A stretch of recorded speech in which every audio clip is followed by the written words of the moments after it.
எல்லோருக்கும் வணக்கம். நம்ம இப்போ பார்க்குற இந்த வீடியோ அமெரிக்காவில் இருக்கிற கொலம்பஸ் நகர வீதி தாங்க. பாருங்கள், பனி புயல் தாக்கியதால் அங்கே பனிக்கட்டி ரோடு முழுவதும் உறைஞ்சி கிடக்குதுங்க. பனி புயல் தாக்கியதால் அன்றாட வாழ்க்கை அங்கே வாழும் மனிதர்களுக்கு நிறையவே பாதிச்சிருக்குங்க. வட அமெரிக்காவில் நீடிக்கும் பனி புயலால் நியூயார்க் மாகாணம் கடுமையாக பாதிச்சிருக்குங்க. பஃபலோ நகரம் பனியால் முழுமையாக மூடப்பட்டு இருப்பதாக தகவல் வருதுங்க.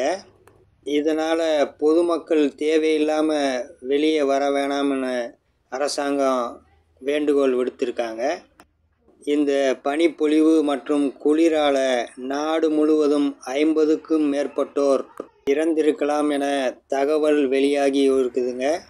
கிறிஸ்துமஸ் கொண்டாட சென்ற ஒரு குடும்பத்தினர் காரில் பனிப்புயலால் சிக்கி காரிலேயே உறைந்து இறந்து விட்டதாக தகவல் வெளியாகி இருக்குங்க. நியூயார்க்கில் குறிப்பிட்ட இடத்தில் -50 டிகிரி குளிர் வெப்பநிலை இருந்ததாக தகவல் வெளியாகிருக்குங்க.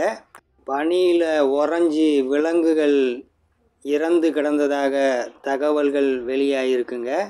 நண்பர்களே, இந்தியாவில் 5 டிகிரி கடும் குளிர் வெப்பநிலையே நம்மால் தாங்க முடியலைங்க. பாருங்கள், நியூயார்க்கில் -50 டிகிரி அங்கே நிலைமையை எப்படி இருக்கும்னு கொஞ்சம் கற்பனை செஞ்சு பாருங்கள்.